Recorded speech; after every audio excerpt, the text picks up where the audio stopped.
निवडणुकीचा प्रचाराचा शेवटचा दिवस आहे. उद्याच्या दिवसानंतर परवा सकाळी मतदानाला सुरुवात होईल आणि या महाराष्ट्रातील बहुजनांचं भवितव्य या मतपेट्यांमध्ये बंद होणार आहे. त्यामुळे महाराष्ट्रातील तमाम बहुजन मतदारांना माझं कळकळीचं आवाहन आहे की प्रत्येक वेळी येते त्या निवडणुकीपेक्षा ही निवडणूक अतिशय वेगळी आहे. त्याचं गांभीर्य आपण ओळखलं पाहिजे. ज्या पक्षांना आलटून पालटून आपण कायम सत्तेत बसवत आलो, काही काळ विरोधी बाकावर बसायचं, पुन्हा सत्तेत जायचं, पुन्हा विरोधी बाकावर यायचं, अशी ज्या दोन पक्षांमध्ये सातत्याने अदलाबदल सुरू आहे, या अदलाबदलीमध्ये तुमच्या माझ्यासारख्या बहुजन समाजातल्या कार्यकर्त्याला, इथल्या बहुजनांच्या प्रश्नांना कुठेही जागा नाही. आणि या सगळ्या घराणेशाहीच्या, ज्याला बाहेरून लेबल लोकशाहीचं लावलंय, मात्र आतून सगळा माल हा लोकशाहीच्या ऐवजी घराणेशाहीचा भरलेला आहे. या घराणेशाहीला बाळासाहेब आंबेडकरांनी मराठा खानावळ म्हणून या ठिकाणी नाव दिलेलं आहे की या राज्यात एक जातीय घराणेशाही ही सत्तेवर आहे कायम. मग ते थोरात असेल, विखे असेल, पवार असेल, देशमुख असेल, अशा पद्धतीची ही घराणी प्रत्येक जिल्ह्यात, तालुक्यात आपल्याला दिसतात. आणि या घराण्यातलाच कधी काका निवडून येतो, कधी मामा निवडून येतो, कधी काकू निवडून येते, कधी मावशी निवडून येते, कधी नातू निवडून येतो, कधी भाऊ निवडून येतो, कधी बहीण निवडून येते. पण त्या ठिकाणी कुठल्याही प्रकारे बहुजन समाजाला प्रतिनिधित्व दिलं जात नाही. आपल्या प्रश्नांची या ठिकाणी सोडवणूक केली जात नाही.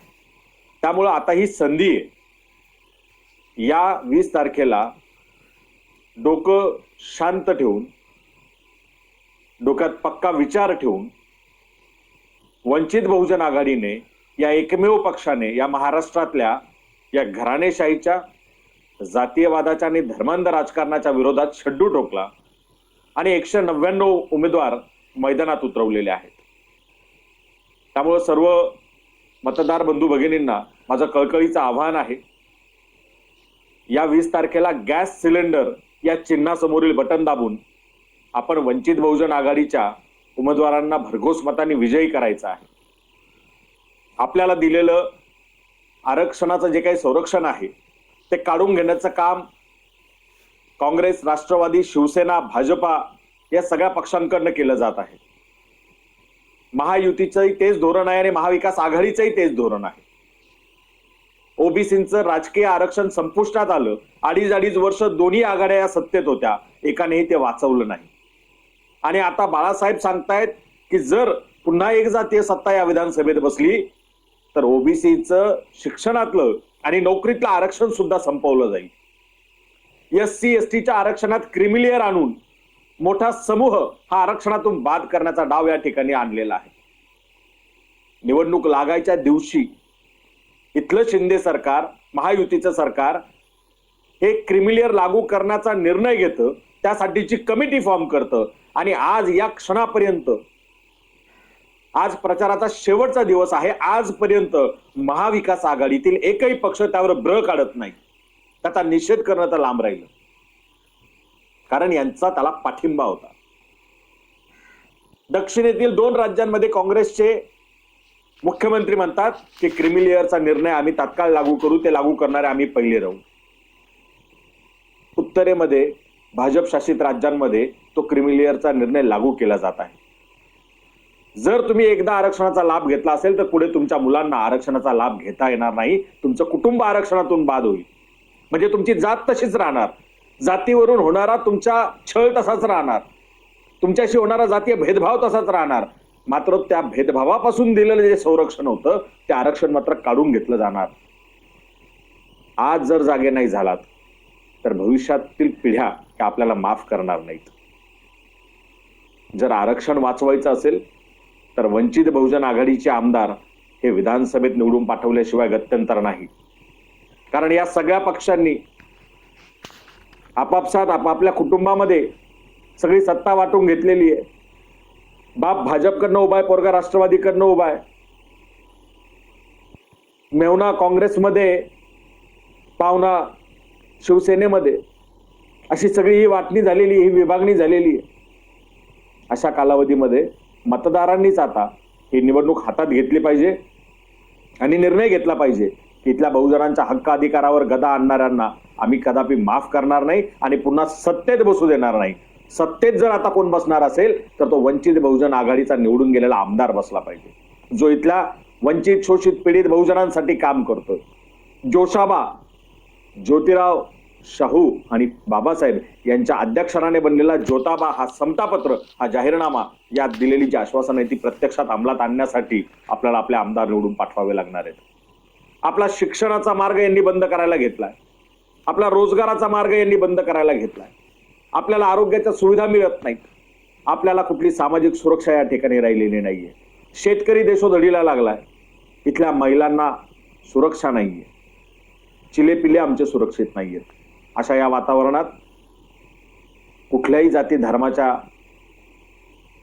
बटेंगे कटेंगेच्या असल्या नॉन इश्यूजला बळी न पडता आपला मूलभूत हक्क अधिकार शाबूत राखण्यासाठी डोकं ठिकाणावर ठेवून आपण मतदान करा, आपल्या आजूबाजूच्यांना सांगा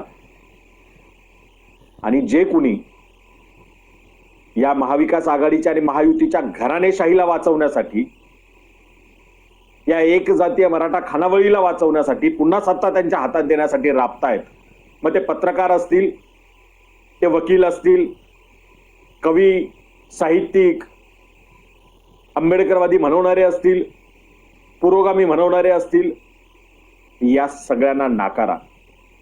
कारण यांचा काहीतरी स्वार्थ मनात ठेवून हे लोक काम करतायत. 2019चं उदाहरण देतो. एक पत्रकार त्यावेळेला सातत्याने चॅनलवर यायचे, वंचितच्या विरोधात बोलायचे, महाविकास आघाडीची बाजू घेऊन बोलायचे, मी निरपेक्ष आहे म्हणायचे. अरुण खोरे त्यांचं नाव. निवडणूक झाल्यानंतर मग त्यांनी त्यांचा खरा अजेंडा बाहेर काढला आणि महाविकास आघाडीकडे मागणी केली की मला विधान परिषद हवी आहे, मी तुमच्यासाठी इतकं काम केलं. त्यांना तर काही मिळालं नाही. तसेच लोकसभेच्या वेळेला महाविकास आघाडीनं अनेकांच्या कोपराला गुळ लावला. त्यांना वाटत होतं विधानसभेला आपल्याला काहीतरी घबाड मिळेल. यांनी वंचितच्या विरोधात प्रचार केला. मधल्या काळात यांच्या बैठका झाल्या, महाविकास आघाडीकडे कोणत्या जागा मागायच्या, किती जागा मागायच्या, पत्रकार परिषदा झाल्या. एकाने तर घोषणा केली होती त्यावेळेला की विधानसभेला बाबासाहेबांच्या स्वप्नातला रिपब्लिकन पक्ष उभा झालेला दिसेल. आता कुठे गेला तो रिपब्लिकन पक्ष? यांच्यातल्या एकालाही उभं नाही केलं काँग्रेसने, राष्ट्रवादीने आणि शिवसेनेनं उद्धव ठाकरेंच्या. एकालाही.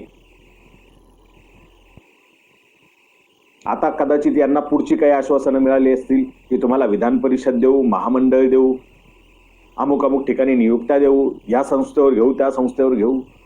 या सगळ्या आपमतलबी लोकांच्या मागे लागू नका, त्यांच्या अपप्रचाराला बळी पडू नका. हे जे आज निर्भय बनो म्हणत सभा घेत फिरणारे, येणाऱ्या काळात लक्षात ठेवा की हे कशासाठी निर्भय बनो म्हणून इथल्या घराणेशाहीला संरक्षण देत होते. RSS मधून आलेल्या लोकांना इकडे संरक्षण देत होते.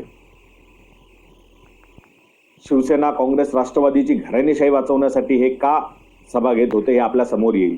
हे बाहेरून लेबल आहे फक्त लोकशाहीचं, आत माल सगळा घराणेशाहीचा आहे. इथल्या वंचित शोषित पीडितांचा संविधानाने आणि लोकशाहीने दिलेला हक्क अधिकार नाकारायचा आणि घराणेशाहीची बाजू घ्यायची, ही यांची लोकशाहीची व्याख्या आहे.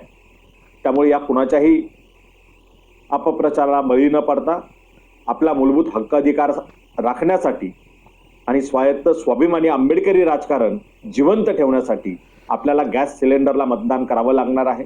या राज्यात एकही वंचित बहुजन आघाडीशिवाय एकही पक्ष हा आंबेडकरी राजकारण करताना दिसत नाहीये, ते पुढे नेताना दिसत नाहीये.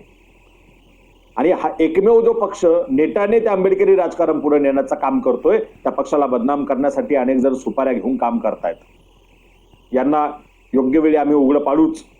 पण आता या 20 तारखेला आपल्या मतदारसंघामध्ये गॅस सिलेंडर हे एकमेव चिन्ह डोक्यात ठेवा आणि गॅस सिलेंडर समोरचं बटन दाबून वंचित बहुजन आघाडीला मतदान द्या. वंचित बहुजन आघाडीच्या उमेदवाराला विजयी करा.